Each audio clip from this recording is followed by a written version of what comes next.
Hello and welcome back to the another episode of Daily News Quiz Analysis for IAS Prelims 2025. It is 9th April today, and in this video we are going to solve some important questions which could be very much relevant for your preparation. But before we will start our discussion, I would like to give the brief introduction about this initiative so that if you are new to our channel you will get more connected with us. Basically in this video we are going to discuss three types of questions, and these questions would be taken from three different sources. So depending on it, the first set of questions which we are going to discuss here would be taken from the current affairs of the today's. What we are going to do, we'll take up the most important articles from the newspapers. We'll try to break them down into the simplest language possible. We'll try to discuss them into the simplest language possible so that you will understand the crux of the news article, and at the same time we'll try to derive the possible prelims question from that particular article so that it will give you the idea how UPSC can frame a question related to those topics, and at the same time we will try to make you understand what part of the newspaper is important for you and what should be your approach when you are reading these news articles. This is the first set of questions which we are going to discuss here. After solving questions with respect to the current affairs, we will shift our approach to the second part. Here we will discuss questions from the static portion. Currently with respect to this we are discussing Indian polity, and in Indian polity we are discussing the Parliament of India, and in Parliament of India we are discussing the Lok Sabha. So today we are going to discuss one more concept related to Lok Sabha. That concept may seem very much unimportant to you guys because often we ignore such concepts, but eventually what happens when we are in the exam, the examiner had asked questions from those particular concepts itself, and we eventually end up marking the question either incorrect or not applying that. So the reason why we had brought this here, because the reason for that is to make you understand what are these important concepts, how a question can be framed related to those concepts, and prepare you well before the exam. After solving questions with respect to current affairs and the static portion, we'll shift our approach to the last part of our discussion where we will solve questions from the previous year question book.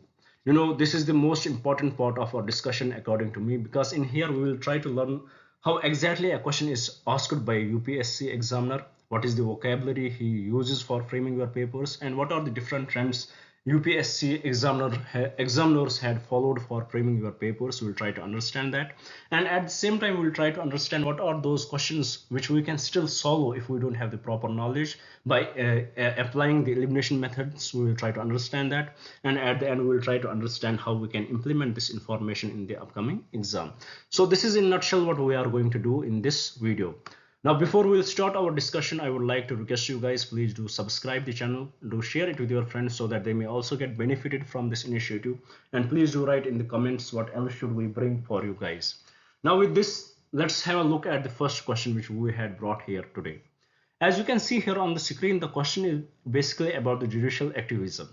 If you would have read today's newspaper, you may somehow connect it, but there was no proper discussion over the judicial activism. But if you had not read the newspaper today, so don't worry, we are going to take care of that. So first, before going to the context of the question, let's solve the question. Let's understand what this judicial activism is through this question, and then we'll shift to the context of the question. So let's see what does the question say here. The question says, which of the following best describes the core concept of judicial activism? So here we have to understand which of the following statements best describes the core function of the judicial activism. First statement says strict adherence by the judiciary to the literal interpretation of the constitution and existing laws. This is totally incorrect, and basically it is opposite to the judicial activism. It is in a way suppressing the role of the judiciary. So first statement is totally incorrect.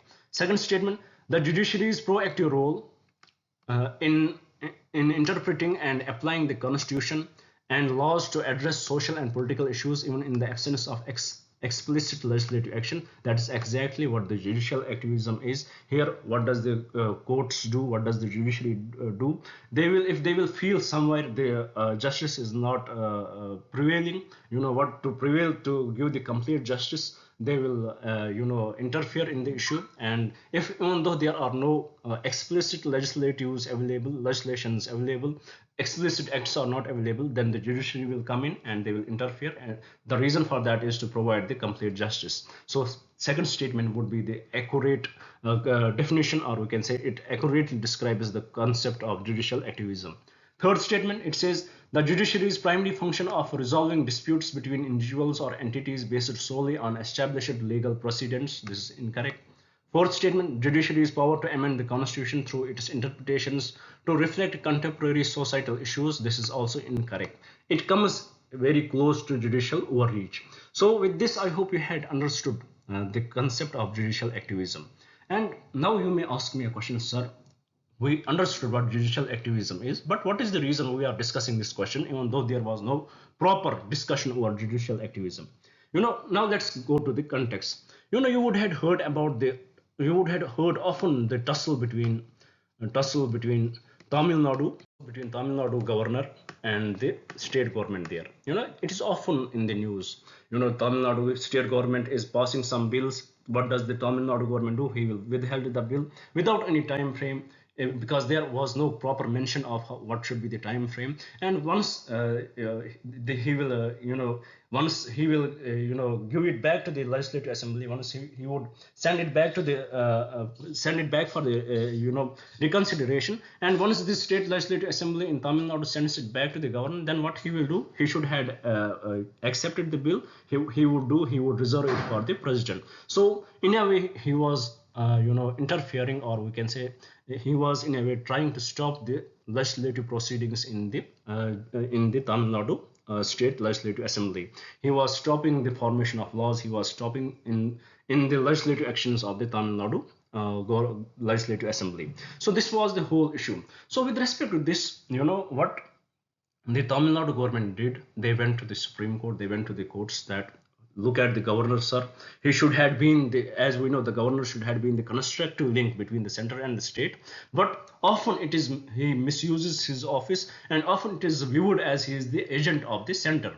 So they went to the courts and they asked them that we are passing the bills with the proper discussion. Everything is constitutionally valid when we are doing so. But once we are giving it for the president, for the governor's accent, what he does, he either withholds the bill, and once he sends back the bill for the reconsideration, then once we will send it back to him, he will keep it for the presidential accent.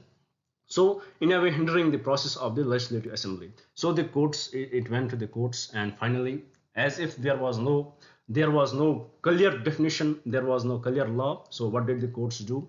And courts did not like it, what the Tamil Nadu governor is doing. So with respect to this, the courts decided, they came up with the landmark judgment, where they said that they framed the time frame in which the governor can withhold the bills.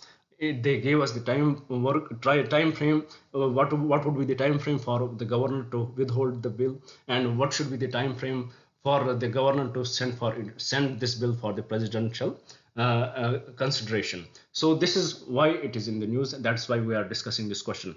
And here the question comes, what is judicial activism? That is exactly what the judicial activism is, what the judiciary did. They interfered in this matter, even though there was no legislative law, there was no particular act which was defining what should be the time frame. So they came in, they saw that the bills are not being passed because of the unnecessary interference from the governor. So they came in and they decided that there should be the proper time frame with respect to this. So with this, I hope you had understood. Now you had understood two parts. You had understood the judicial activism, and you had understood the context of the question. In a nutshell, the crux of the article. What was the crux of the article? So here you need to know much more about it. You need to know about Article 200. You need to know about Article 200, Article 200 of the Indian Constitution, where it shows what are the ways in which the governor can respond to the bills. First, he can give the assent. Second, he can withhold it.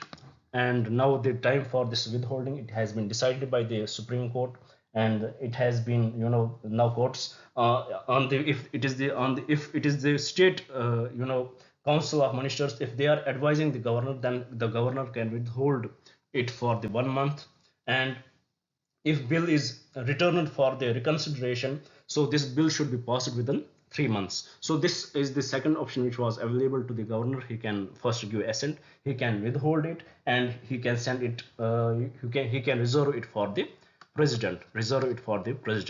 And fourth, send it back for the reconsideration. And once it is sent back for the reconsideration, once the state legislative assembly sends it back, forwards it back, then the governor has to give the assent with respect to this. So this is the whole whole important functions which the governor has which the constitution has given to the governor, the powers which the constitution has given to the governor. So with respect to this, what are the bills he can reserve for the constitution? It is something, it should have been with respect to the discretion. If according to him any bill it is going to violate the constitution, then if he feels that, he will reserve it for the constitution, he will reserve it for the president. But with respect to, if any bill is passed with respect to the which is altering the high court powers, then he has to reserve it for the president. So these are few important points which you need to know, which are extra points which you need to know with respect to the governor and the state legislative assembly. So with respect to this question, I hope you had understood what judicial activism is, and also the crux of the question, why we discussed this question. And with respect to the bills which were withheld by the Tamil Nadu governor, so with respect to those bills, what does the Supreme Court said? Supreme Court said that those bills will be deemed passed by the governor. There should be now the Tamil Nadu government does not have to ask the governor to pass them. They are automatically passed according to the Supreme Court now. So this is the whole discussion which was revolving around this, and under this the judicial activism came in. And which article is responsible for the courts to interfere? It is article, please you remember, article 142, which is responsible for the courts to come in to give the proper justice if they feel so. So with this, I hope you had understood the question as well as the context of the question. Now let's move to the another slide and see what question we had brought there. Well, here again the question is with respect to the discretionary power exercised by the governor of a state in India concerning a bill passed by the state legislature. It is the continuation of the first article which we discussed. So let's solve the question here. The question says, which of the following situations represents a discretionary power exercised by the governor of a state in India concerning a bill passed by this state legislature? So here we have to identify which of the following situations represents a discretionary power exercised by the governor. So let's identify it. Let's get the practice of this. First statement says, giving assent to a bill that has been reconsidered and passed again by the state legislature without amendment. This is totally incorrect. It is not that it is the discretionary power of him. He has to go for it, he has to do it, and that is why he was not doing it. He was then, after the state legislative assembly will again send the bill back to him, what he should have done, he should have given the assent. But what he was doing, he was reserving it again for the presidential consideration. So that was very much unconstitutional, and according to the Supreme Court, that's why they gave the time period for that. So first statement, it is not his discretionary power, but he has to do it. So first statement is incorrect. Second statement says, reserving a bill for the consideration of the president when the governor believes it raises a question of grave national importance, even if it does not fall under mandatory reservation category. 100% correct. This is exactly what the discretionary power the governor has. If he feels that any question it has the national importance, or it is very much violative against the constitution, he can reserve it. It is under his discretion. And under this, this is the power which was exactly misused by the governor. So that's why the Supreme Court has came in and they had decided the time limit for that.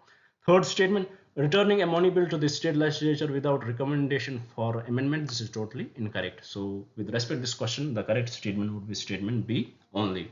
So with this, I hope you had understood the question. You had understood judicial activism here. You had understood the concept of governor's powers with respect to Article 200, and also the discretionary power of the governor. So with this, let's move to the another slide and see what question we had brought there.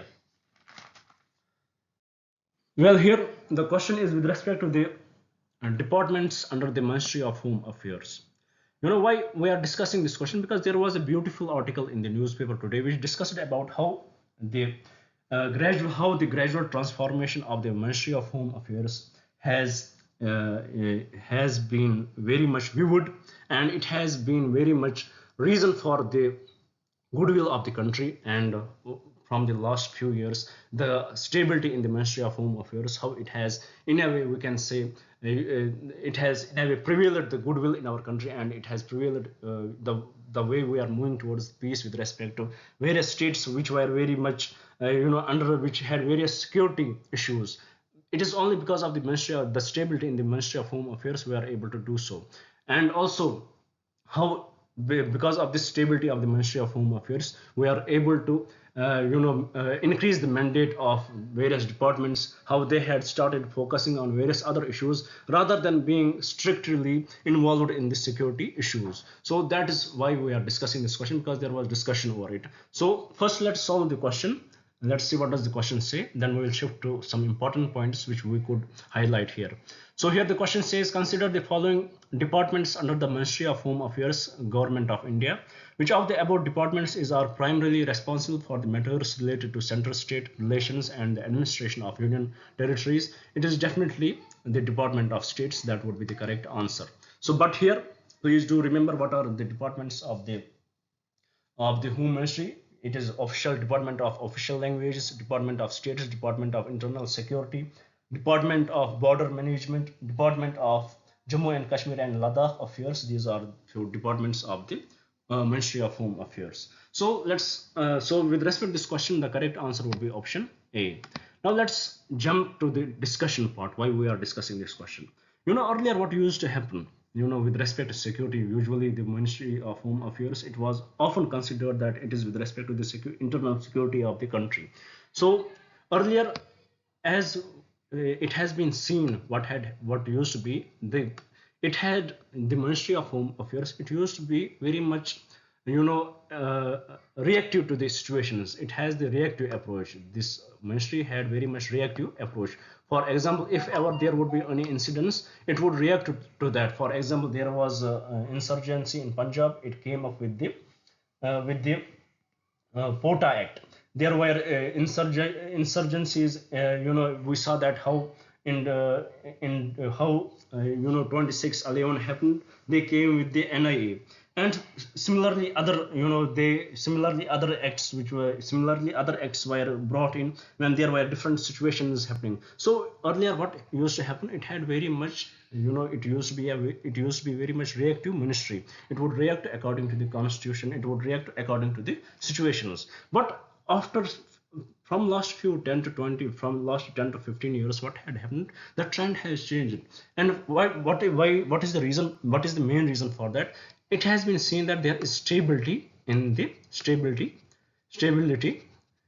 ministry. There is stability in the Home Ministry. Usually what used to happen, that if ever there would be any internal disturbance, the Home Ministry would be changed. It would be given to some other person. But from last 10 years, we had seen that there has been stability in the Home Ministry. From 2014 to 19, there was Rajnath Singh who was the Home Minister, and from 19 till now it is Amit Shah. So there is definitely stability in the ministry, and because of the stability, what had happened, there is more trust in the departments. They had understood how to work, and the ministry has been more proactive. We had seen in these years, we had brought various amendment acts related to various acts. For example, with respect to NIA, we had brought various amendment acts. With respect to UAPA, we had brought various amendment acts. So reason for that, the reason is that because of the stability in the Home Ministry, and because of it, we are able to achieve what we are achieving right now. We had almost achieved peace in Jammu and Kashmir,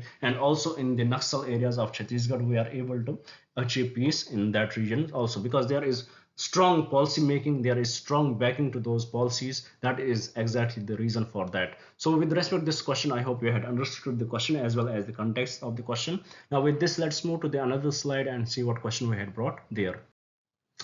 Well, here the question is with respect to BIMSTEC. So let's see what does the question say. And because its meeting was going on, high level meeting was going on, so it becomes important for us to understand what this BIMSTEC is. So let's try to solve this question. Let's try to understand few points through this question. The question says, which of the following statements best describes the primary focus and core objective of the Bay of Bengal initiative for multi-sectoral, technical and economic cooperation?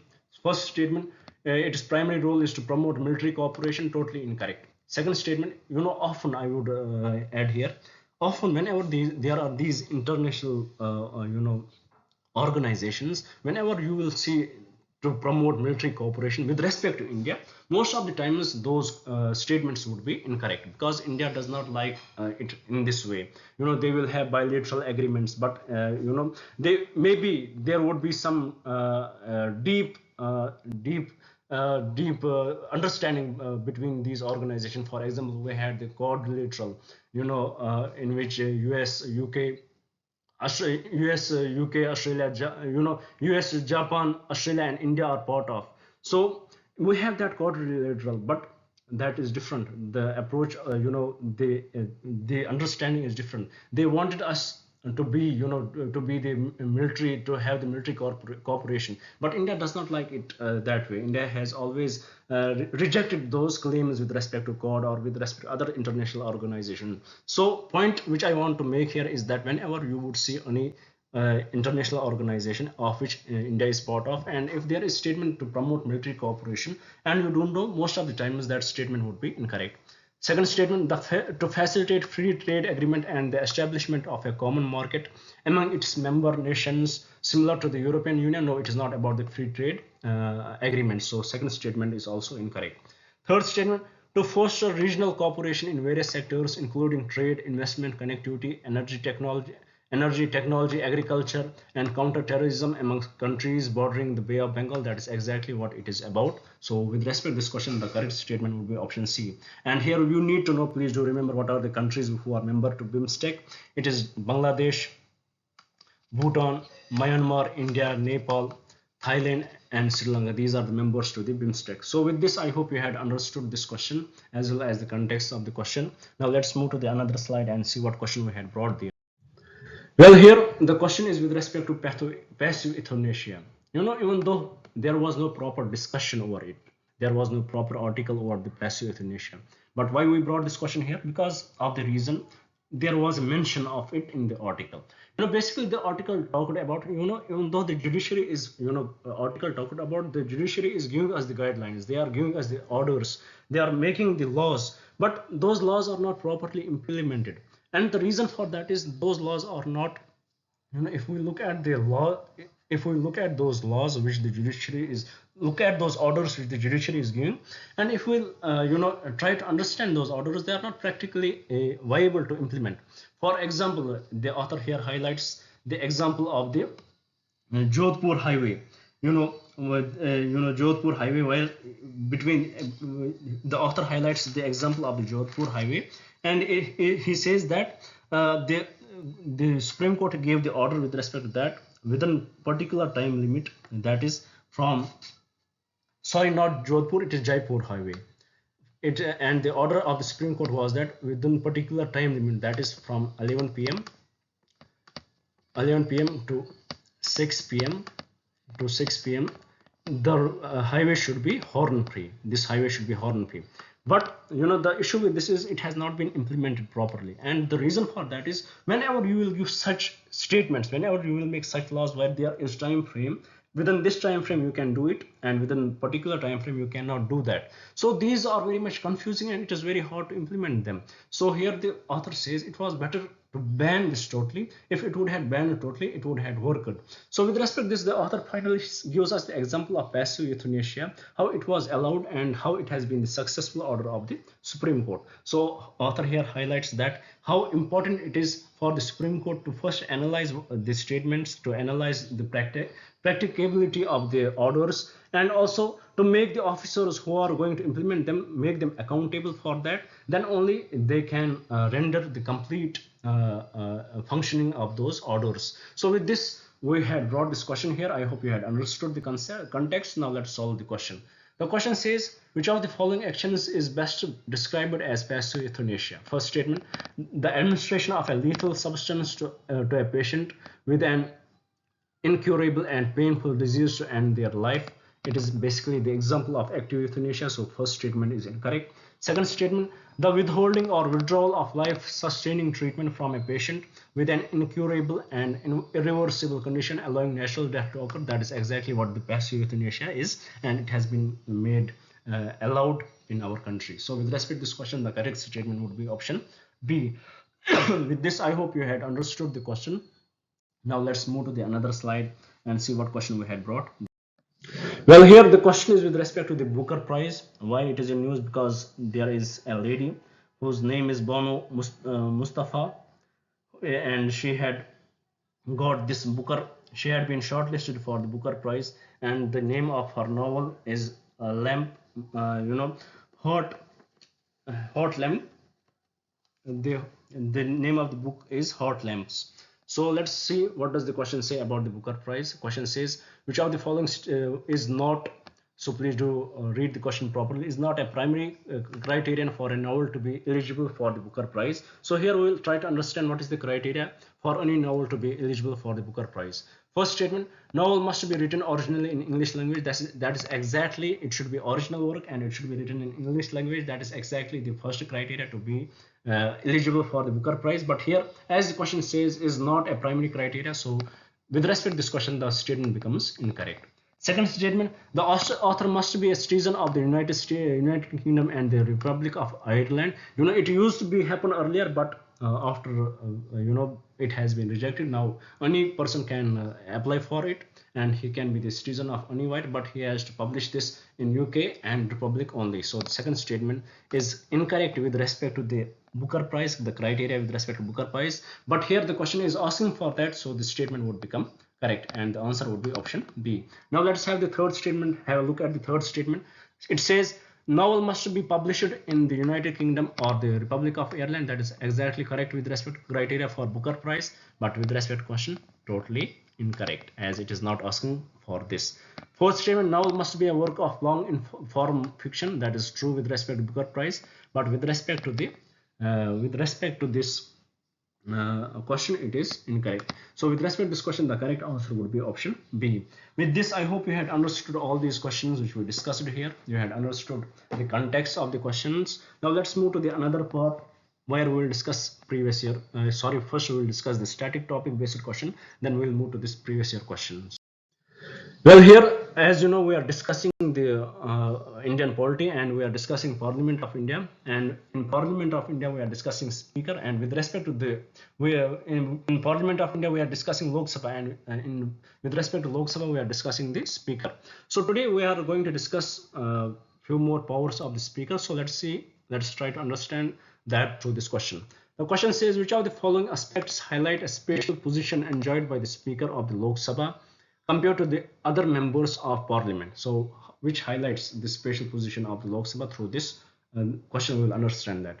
First statement, it says the Speaker has the right to vote on all matters before the House. This is totally incorrect. It does not highlight the special position, and in fact the Speaker has only the casting vote. So first statement becomes incorrect.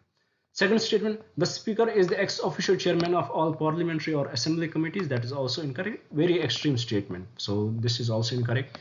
Third statement, the Speaker's decision on whether a bill is a money bill is final and cannot be questioned. That is exactly what separates Speaker from the other members. And this Speaker's power to highlight whether the bill is a money bill, that is exactly what separates him from the others. So this statement would be correct with respect to this question. And the fourth statement, the Speaker receives a higher salary and allowance compared to the other members, totally incorrect. So with respect to the Speaker's position with respect to the other parliament members, and to this question the correct answer would be option C. And also please do remember what are other privileges, or we can say special positions given to Speaker. So he chairs the joint meeting, that we know. It is the other privilege given to him. Second, he recognizes the leader of opposition. That is also the another privilege given to him. And also he can defect any, he can disqualify any person, any member of the parliament on the basis of defection under 10th schedule. So that is also his special power. So with this, I hope you had understood the question as well as the whole concept related to the special position of Speaker. Now with this, let's move to the last part of our discussion, where we will solve a previous year question and see what we had brought today. As we are discussing Indian geography now, and this question was asked in the year 1995. So even though it is way back, it was asked, I guess 30 years back, this question was asked, but still it is important for you.